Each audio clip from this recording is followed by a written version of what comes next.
I've seen your doodle, and it's interesting, I have to say. I love it. Jack, It's diplomatic, Wendy. Is it going to match up to Mike It's not. Hoskins? It's some people have thrown the term struggling genius around. I don't want to talk it up too much, but Masterpiece. it's different. Peter thought it was upside down, so that was nice. Here's what's on the show.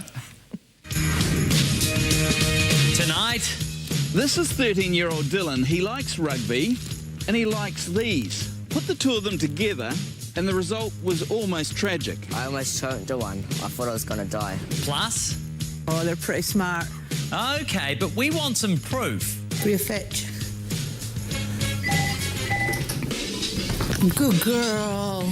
And A lot of the time I'm standing at the traffic lights and I'm looking at the ladies and they think that maybe I'm looking at their legs. before you jump to conclusions, Peter means well. So I'm looking at their shoes and thinking, oh my goodness, will I tell them that their heels need doing? ASB and 7 Sharp, proudly partnering to bring you the stories that matter. Good evening. It's lovely to see you. Jack Tayman again from Mr. Mike Hosking, Yeah. and he's sitting there with something we must clarify, because during that banter I don't think it was exactly clear what you had done here. He's done a doodle for the Make-A-Wish Foundation. Yeah. And the big reveal is tonight. It's... Tony looked at this, right? Tony looked at it and said, I see darkness. And it's not often that you hear that sentence out of Tony Street's mouth, right? I see darkness is only slightly better than I see dead people. So I don't want to talk it up too much, but let's just say that I'm not a great artist. It's we'll be a showing nice you that frame. later in the show. Yeah, It's a good frame. It's a nice frame. Hey, you know, sugar, it's been the big no-no health-wise over the past year or so, hasn't it? The thing that's lurking in so many hidden places in our tomato sauce, in our cereals. We're constantly being told to cut back, to avoid the serious health implications that could follow. Well, tonight we're not talking about sugar and what it can do to your waistline, but rather the shape of it. And in this case, it could have easily been deadly. It involves a young rugby player from Te Awamutu and a quick-thinking coach. Here's Michael Holland.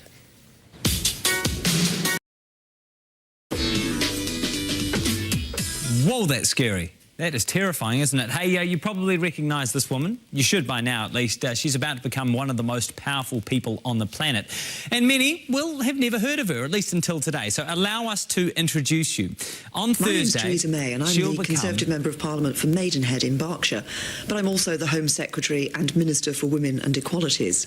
Sorry, Theresa. On Thursday, she'll move into 10 Downing Street, becoming the UK's 76th Prime Minister. And boy, does she have her work cut out. Negotiating Brexit, dealing with an inevitable recession, stopping the UK from splitting apart and uniting a deeply divided country. No pressure. A bit of background. May is a feminist who's worked hard to close the gender wage gap. She supported gay marriage and championed the less well-off. So, of course, the British press focuses on her shoes. Our own PM's a bit gutted that his bromance with David Cameron is over. I'm going to miss him a lot because we've done lots of different things together, but that's politics. But Cameron, not a care in the world. Probably because he's dumped everything on her. Theresa May, good luck.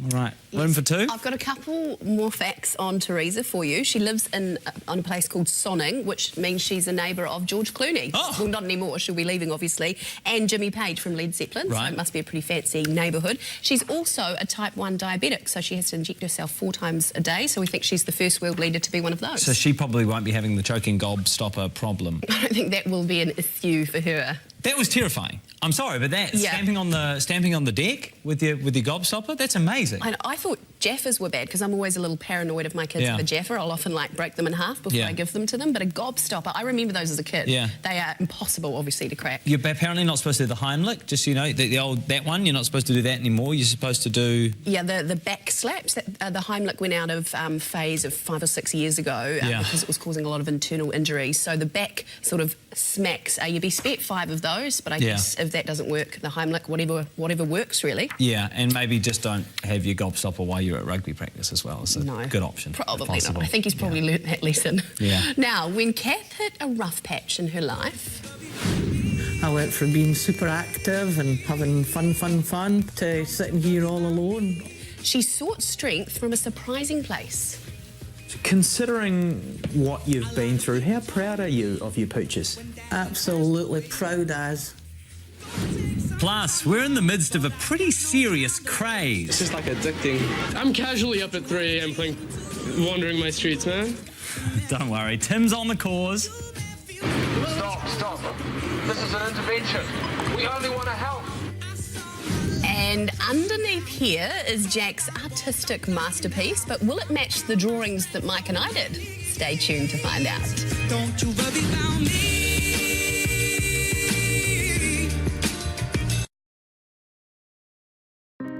When you can dare to start anew. When starting is the hardest thing to do. When you can call on those who have gone before. Have tasted loss and return for more.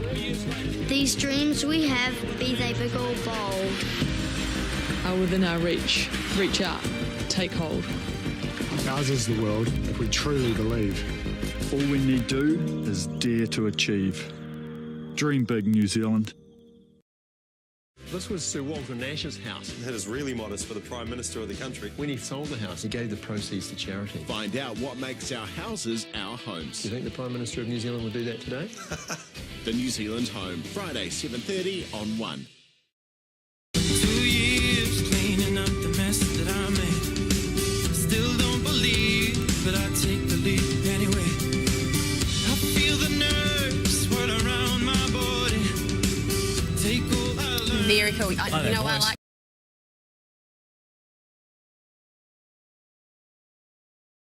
You can teach an old dog new tricks. Good to know. The Scottish lass always had and appreciated retrievers. Good girl.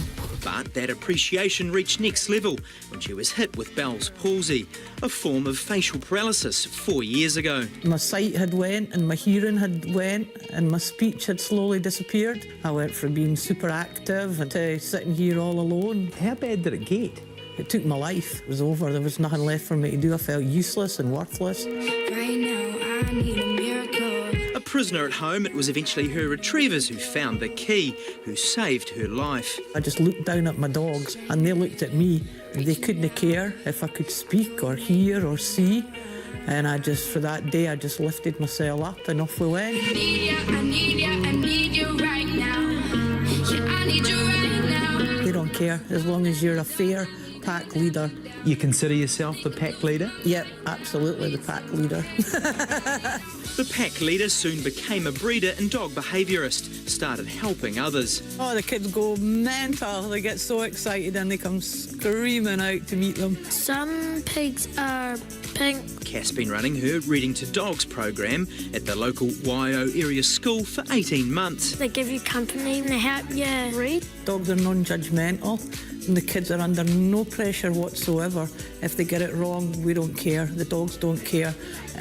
So they take their time and they work out eventually. And it gets better. 12 of her puppies have gone to the Mobility Assistance Trust. Don't you ever get lonely? About half of those into our prisons to be further trained to help people living with disability. I know how much they can change people's lives, and they do change people's lives. Considering what you've been through, are you proud of yourself and your pooches? Absolutely. Absolutely proud as. Yep. To see a Kiwi saying proud as.